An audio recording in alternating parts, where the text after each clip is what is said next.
y'all, Stacy the Black Feather Intuitive, and I'm so excited to be connecting with you guys today for another Divinely Decked. And this is Tarot and Oracle card reviews done Stacy style.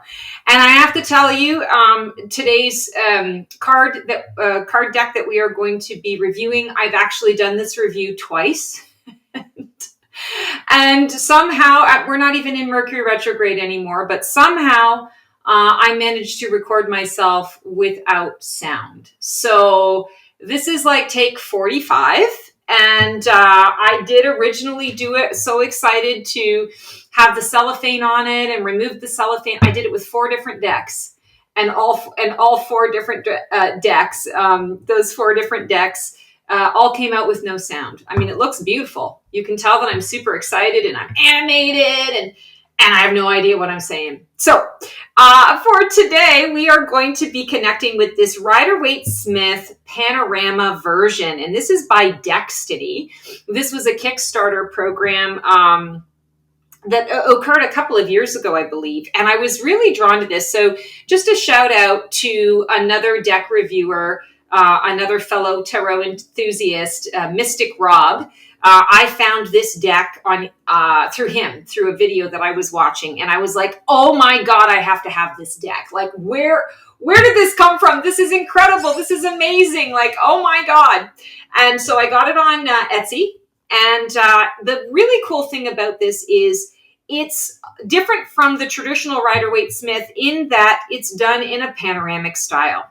So what that means is normally we would see this part of the card. This happens to be the 3 of Wands, and we wouldn't see the rest. We would just see this. Well, this card deck has given us the full picture. And when I started seeing these cards, I got really excited because it started to really open up my intuition on different interpretations of the cards. And that's what it's all about. So it's in a really sturdy box. I really love this box. Like, this is the kind of box where you can take it on the plane with you if you need to. It's a little heavy, but these cards are going to be protected. And if you can look at the back here, it shows, it talks a little bit about, well, I'll just tell you what it says. Panorama unravels its secrets with every gaze, inviting us to wander through its sacred landscape, wanderlust ignited by the mysteries it holds. So it's very, very cool. And I just realized I've been showing it to you guys upside down.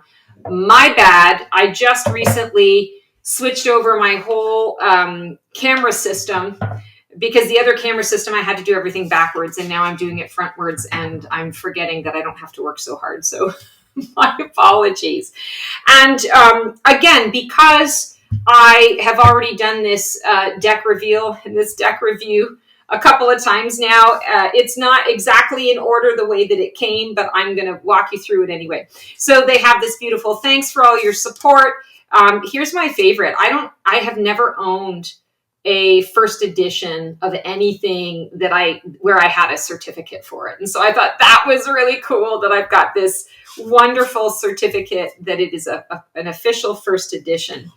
So they've got, a couple of these cards that come out. They're just regular stock. And here's the back of the card deck. And I'll tell you, the stock is really great. It's definitely cardboard. It's got kind of like a sateen to it, but it's not powdery. It's not soft, but it's not super shiny either. And I really like that. And it's sturdy. It's sturdy enough. So let's take a look here at what we've got. And again, these are out of order, so I'm just going to show you as they come up. We have the Queen of Wands. And what's really interesting about this particular Queen of Wands is that, again, normally we see it like this. So we don't know exactly where she's at. We don't really know what's going on. Now we see the full picture, and we can see that on one side of her kingdom, there is sun, there's golden, there's life, there's light. And on the other side of it, we're recognizing, oh, she also is in charge of this other kingdom that is gray, that we don't know. Maybe it needs to be filled up. It needs to be resourced and worked, or perhaps something has happened and it is no more. And this is a reminder for her of how she can, always be calculated in her risks, how life can change on a dime, but that doesn't stop her from moving forward. And of course, we have the beautiful black cat in this depiction. Here we have the King of Wands. And again, we're seeing him in a different light and from a different perspective. He's kind of looking a little bit off to the side. He has a tiger companion here on one side that he's clearly not worried about, because he's not looking his way. He's not nervous about this tiger at all. They're all just chilling like villains. Here's the Wheel of Fortune. And of course, we see the Wheel of Fortune is completely in the sky. And here we have the, this is the Queen of Cups. Yes, sorry, it took me a minute. Queen of Cups. And when we look at the Queen of Cups here, we can see that there's a little duck next to her. We see her in her inner kingdom. We see her, kind of getting away from all of it, being a bit removed from things. Maybe she's just taking a little bit of a break, doing a little meditation. Here's the King of Cups. And I will point out that the name of the archetypes are always here in the bottom left corner. Here we see the King of Cups with some dolphins going on. He's got a lighthouse in the background. Ace of Swords. I always love me a good Ace of Swords. And this one, I have to say, I'm not a religious person at all. So the sort of the godlike figure in, the big man in the sky is a little bit of a turnoff. Not my favorite. I'm not a huge fan of that. But it is kind of interesting to see the depiction of it. And it's not like it's so different from the Rider-Waite-Smith that I didn't know that that's likely what the interpretation would be. I'm just, sort of commenting on it because the Ace of Swords is always a favorite card of mine. And here we have the Ten of Pentacles. And I love this because you get to kind of see the fruits of their labor. You get to see how they're truly living. You get to see a little bit of the inside as well as a little bit of the outside. So I think that's really cool. Pentacles, Page of Pentacles.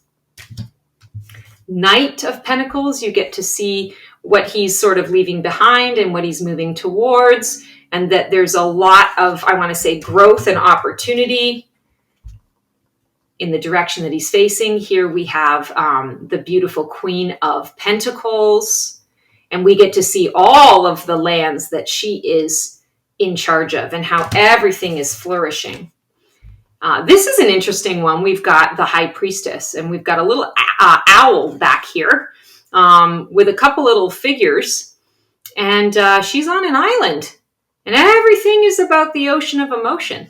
Everything is about that intuitive space that she's receiving. She's the conduit. Here we have the Knight of Cups, the knight in shining armor. Ace of Pentacles, planting of a seed. Two of Pentacles. I thought this was a really cool imagining of what was on the other side of this guy, the juggler. Here we have our Fool card, getting to see the whole picture of what he's looking at. I love that in the regular depiction, you don't often see a ton of water. You don't assume that he's over the ocean. And yet in this one, they're showing him over the ocean. Here's our Emperor, loving the colors that are used here. You're getting to see, the light and the dark and those depictions. He's also like, his throne is kind of like right in the middle of the land. It gives you the impression that his title has been hard won, that he's not a stranger to hard work. The Hierophant. And this is interesting too, that, he's on the pulpit kind of thing. And these are either choir chairs that are empty or parishioner chairs. But there's a private ceremony that's going on. Perhaps it's private teaching. Here's the Lover's card. Very cool. I love the space energy, the stars and the planets. It's almost like, this card is all about choice. So it's like we're seeing the initial choice to become human, the initial choice to create the earth, to take it from thought into existence. Here we have the Chariot. The Strength card. And I love this because you get to see it's not only the lion that she is friends with or mama to. She's got these other little pups that are on the side as well. it's all one big happy family. Here we have the Hermit, and the Hermit we don't often see depicted with green. So I thought that was a really interesting choice to show that particular journey. Here we have the 10 of Wands, the rewards and the burdens that go with them. Interesting depiction of justice, where we're actually seeing a court proceeding and perhaps justice being done, or at least the debating over what is to be done, presenting its case. The famed Ace of Cups, and we're seeing the vast sort of lands and ocean that it is connected to. Here we have the Hanged One. And I love that you don't often think of the Hanged One with the ocean either behind him or maybe he's in the ocean. It looks like docks, right? So like he's hanging over the ocean. And I think that's really kind of cool.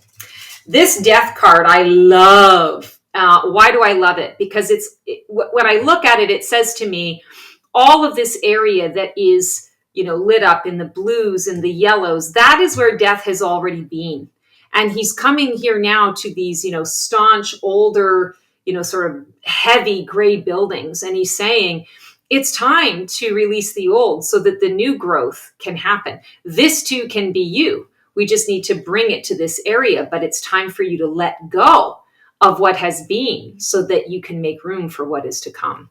So I really loved that depiction. Here we have the Moon card. And of course, very traditional. You've got the lobster coming out of the water. You've got the two dogs, the wolf and the dog, depending on how you feel about it. You've got the two pillars, the pathway forward, the moon that is in contemplation, and then you've got the mountains in the background. So just loving this, that you're getting to see the bigger picture. And, some of these, I want to say, are less imaginative than others. But the ones that are a little bit unique, they really cause you to think a little bit differently. Like this one here, the Judgment. I feel like it's almost like Judgment came on a ship. Like he's born out of this steam. It's ready. He's being brought out to this island where these, people have been marooned for a while. And he says, hey, time to wake up. Time for you to make a choice. Are you ready to join the land of the living? Let me show you what has shifted, what has changed. Up like smoke. Here's the World card. Page of Wands. 5 of Pentacles. I like that you get to see some other stained glass windows in the church. 6 of Pentacles. It reminds me of a Romanian caravan in the olden days kind of thing. And you've got the village in the background. There's trading that's going on here. Very, very cool. This one's awesome. 7 of Pentacles. Check that out. We didn't know that there was a windmill in the background. We didn't know that he had a wheelbarrow going on over here. And he's contemplating, wow, this is going to be a lot of work. Am I prepared for that today? Or am I kind of tired and I need to rest and maybe come back tomorrow? Maybe this is too much for one person to handle. Maybe I need to call in some reserves. This I love too, the 8 of Pentacles. So we get to see his workshop. We get to see the different tools that he uses. We get a better idea of who he is and what his skill sets are. And I think that's going to be really handy in readings. Here we have the 3 of Swords. Again, not overly imaginative in its depiction, but still giving you the full picture.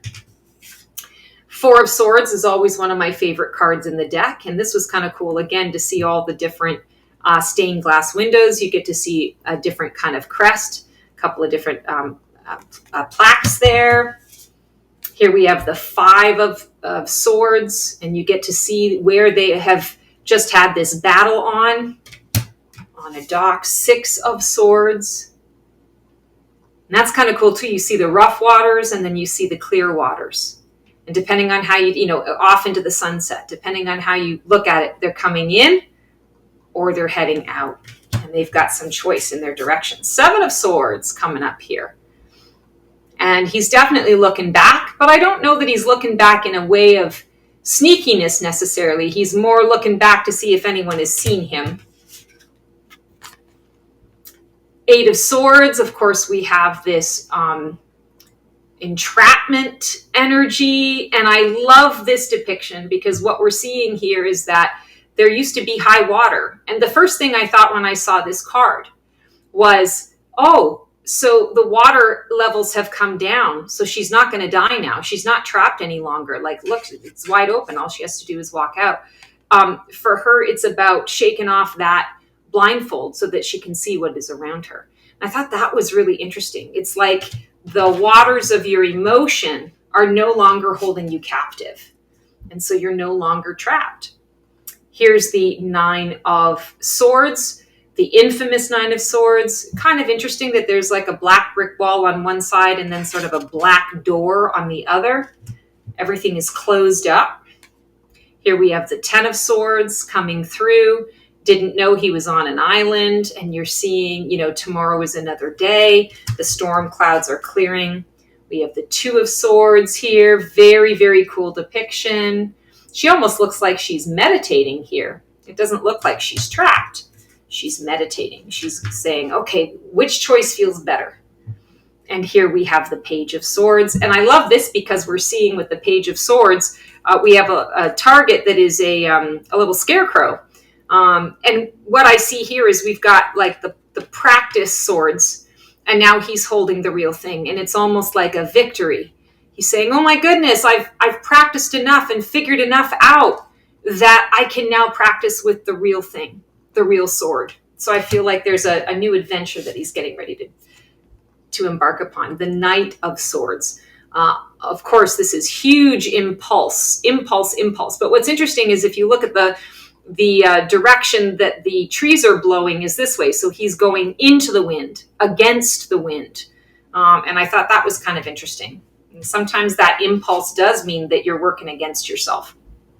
Here we have the Queen of Swords, and she is surrounded by a bunch of her wolves that are all howling, baying, howling around her, and her hand is up. So it's like she's the conductor of that particular chorus. Here we have the King of Swords. Five of Cups. We're seeing the dead, the desolate back here. There's nothing left here for him. All he can do is move forward, but he's got to look up because there's so much to look forward to. Six of Cups. I love this. There's a person in the background, and this this card when I saw it made me think of like kids with the lemonade stand. In this case, it's the flower stand. And these two kids that get this really exciting idea that they're going to, that entrepreneurial spirit and energy. And of course, there's a brother or a father or an uncle in the background that's just kind of keeping an eye on things. And here we have the Seven of Cups. Again, I would have thought this one would have been a little more imaginative, just given all of those seven cups. But it's depicted with a lot of the cloud energy. Eight of Cups walking away. Here we can see a boat on the side. So it's clear that he has just landed here and he's still choosing to walk away, which kind of indicates to me that perhaps this is the end of a journey, the end of his journey, and he's moving on. Okay, I've succeeded. I found that eighth cup. Now let's move on to what's next.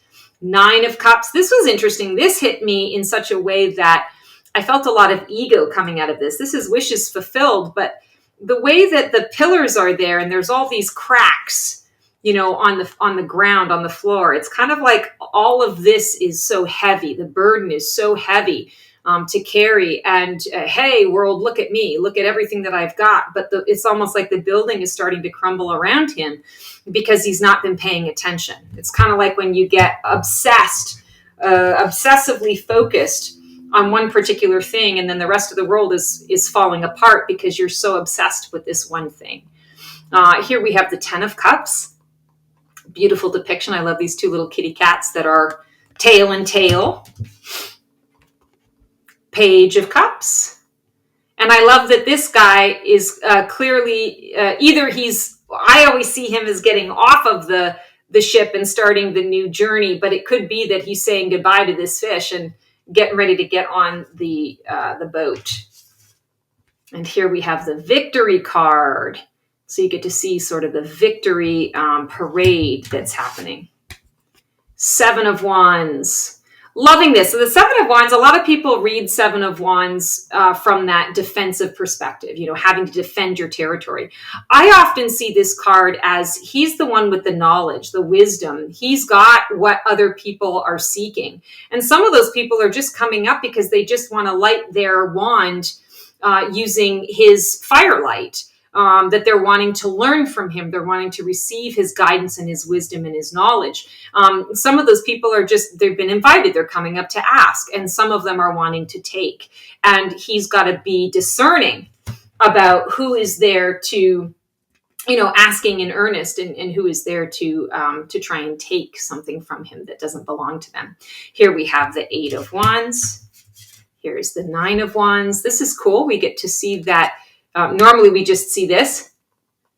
We wonder where she's at. She's just kind of out floating around. Well, now we see that she's at some kind of gate, at a fortress of something, a property boundary. And here we have the Three of Cups. Lots of harvest and celebration. Here's the Devil. This is cool too, because I don't know if you can see, but in the background, it's like Scooby-Doo eyes.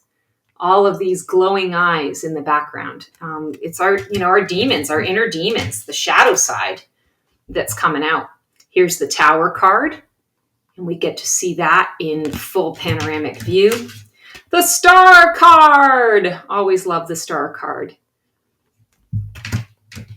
Here's the Three of Pentacles. Always a nice collaborative energy, cooperative energy. Here we have the Four of Pentacles, getting to see where this guy comes from. Here we have the Ace of Wands. Again, not a huge fan of the big man in the sky, but, you know, it kind of fits. Here we have the Two of Wands, direction. And I love this because you get to see a little bit more of where he's coming from and more of where it is that he might be heading. Here we have the Three of Wands. This is expansion.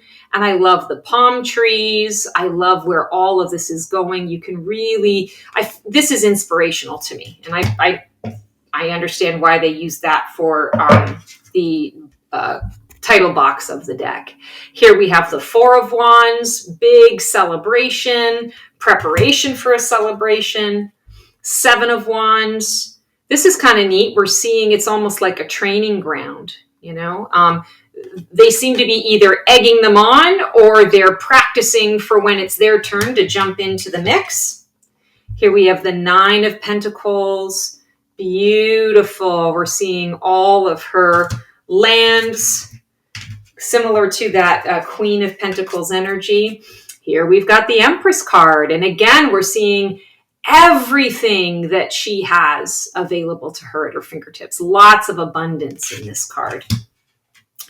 Two of Cups, loving this depiction as well, especially because they're giants compared to where they're living and where they're standing. And I think that's really significant as well in terms of how you want to interpret that card energy. Maybe it's a little otherworldly, and sometimes that soulmate energy can feel a bit otherworldly.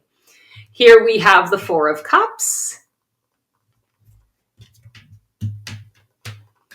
Here is the King of Pentacles, and you're getting to see his background. This one's kind of different to me in that he keeps himself cloistered. He doesn't necessarily feel safe. Perhaps he's trying to make something grow in a space that hasn't been a place of growth for a while. The Temperance card, loving this energy as well. Getting to see all of the beautiful yellow growth. We have trees and we have plants. We have water. We have the land over here. We've got the beautiful sun in the background, mountains, a little bit of everything. Here is the Magician card.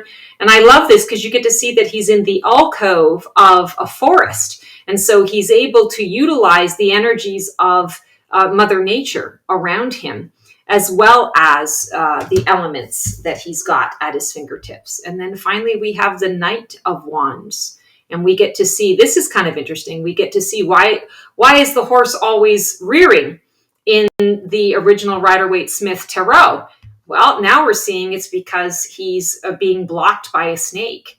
or being thwarted by a snake. And the snake is about transition, transformation, wisdom, and knowledge. It can be about healing. And it can also be that sneaky snake in the grass, the venom, the poison that we have to be aware of. So that is our Rider-Waite-Smith Panorama. And in true Stacy fashion, I am going to shuffle this deck up. And if you are interested in this particular deck, we're going to pull a card to see how this deck is going to want to work with you. What kinds of readings are you going to get from this particular deck? Oh, interesting. We pulled the World. And so I feel like what this deck is going to really give you is a well-rounded perspective. This is the deck that you're going to want to pull when you are coming to a conclusion of something, or when you're wanting to know information about how to get to the conclusion of something. This is a deck that is going to give you multiple perspectives on what guidance it is you're seeking, what situation you find yourself in. And I feel like it's going to also be cyclical in nature. So, this is the kind of deck where you're going to be able to pull it out. You need to ask your questions all at once and then put the deck away for the day. Don't keep asking the same questions. I feel like it's just going to keep giving you the same answer. And you won't leave the energy of this deck until you've, I want to say, applied the guidance that is coming through. So that is our Divinely Decked for this segment. It was great to connect with you guys. As always, sending you so much love. We'll see you on the flip side, and transform well. That's our show for today. I hope you enjoyed it. It was great to connect with you guys. Please like, subscribe, and comment for more content like this. And feel free to follow me on Blue Sky for even more content every single day. Can't wait to see you guys next week for another installment of Black Feather Couture, Divining the VIP Life.